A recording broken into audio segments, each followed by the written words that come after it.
Bir zamanlar uzak diyarlarda bir köyde bir usta ve onun çırağı birlikte yaşıyorlarmış. Usta adı üstünde usta olduğu için bilgeliğiyle tanınan ve köy ahalisine sürekli bilgi dağıtan, insanlar sıkıştığında da başvurdukları tek adres olan bir kişiliğe sahipmiş. Tabii çırağı daha onun yanında çok fazla bilgiye haiz olmadığı için bazen onun verdiği bilgileri anlamakta zorlanıyormuş. Bir gün usta çırağını yanına çağırır ve ona bir kuş tüyü verir. Bu tüyü al, köye git ve girdiğin her ortamda insanların saçına bırak. Çırak tabii şaşırmış ama demiş yani usta demek ki burada bir şey söylemek istiyor. Yapayım ve köye gidiyor. Günlerce insanların etrafında gezip o tüyü bir onun saçına bırakıyor, bir bunun saçına bırakıyor ama hiç kimse fark etmiyormuş. En sonunda bunu tamamladıktan sonra ustasının yanına geldiğinde çırak, usta diyor ki, şimdi git bu yaptığını bütün köye açıkla. Çırak da endişeyle itiraz ediyor. Ama beni kimse görmedi ki. Nasıl açıklayacağım? Usta da o anda bilgece gülümsüyor. İşte diyor bütün mesele bu. Sen biliyorsun ya.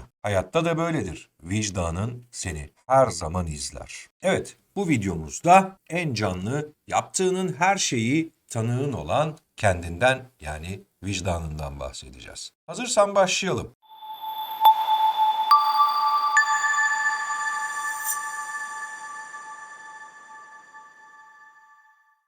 Birinci şey şu, neden başkalarının gözleri ve sözleri bizim hayatımızda çok büyük önem teşkil ediyor?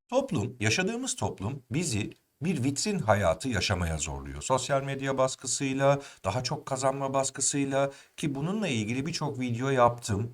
Mutlaka kanalımda görmüşsündür. Toplum bizi bu vitrin hayatına ittikçe biz de onun çarklarının arasında kaybolup gitmeye başlıyoruz. Övgü almak bizi sevindirirken eleştiri almak bizi üzmeye başlıyor. Ve işte bu döngünün içerisinde bu çarkın dişileri olduğumuzda kaçırdığımız bir şey devreye girmeye başlıyor. Kendi vicdanımız. Kimse bizim iç dünyamızda neyi niçin yaptığımızı, gerçek niyetimizi ve vicdanımızın muhasebesini göremez. Ve tam bu noktada o vitrin hayatının karşısında gerçek önemli olan şey dışarıdan nasıl göründüğün değil, içinde nasıl hissettiğindir. Çünkü dışarıdaki bakışlar gelir geçer ama vicdanın hep seninle birlikte olacak. Çünkü vicdan asla susmaz. Belki de senin içindeki hakim, yargıç olan tek şey ve en önemli şey o senin vicdanın. Mesela bir hata yaptığında hiç kimse bilmeyebilir ama o sana hep hatırlatır. Gece mesela yastığa başını koyduğunda genelde bu çok ortaya çıkar. O sessiz tanık seni sorgulamaya başlar. Doğru olanı yaptın değil mi? Kendine dürüst oldun mu? Gibi birçok farklı soru sormaya başlar sana. Bazen işte uykularını kaçırır o vicdanının sesi. O yüzden de doğru olanı yaptığın zaman dışarıdan alkış beklemezsin. Çünkü vicdanın sana o huzuru verir. İşte o yüzden vicdanınla barışık olmak, doğru şeyleri yapmak, bu iç huzura ulaşmak dünyadaki herkesin seni onaylamasından çok daha değerlidir. Seneca'nın da dediği gibi kendi vicdanından başka hiçbir tanığa ihtiyacın yok. Aslında bu söz hayatımızdaki gerçek özgürlüğü bize hatırlatır. Özgürlük başkalarının düşüncelerinden sıyrılmakla başlar. Başkalarının onayına ihtiyaç duymadan kendi duygularınla yaşamaya başladığında, kendi onayınla yaşamaya başladığında gerçekten özgürleşirsin. Burada kartlara bırakıyorum senin için. Başkalarının onayına nasıl ihtiyaç duymayacağını da bir başka videomda anlatmıştım. Bu videodan sonrasında onu da izlemeni tavsiye ederim. Ve gerçek özgürlüğün tadını Seneca'nın dediği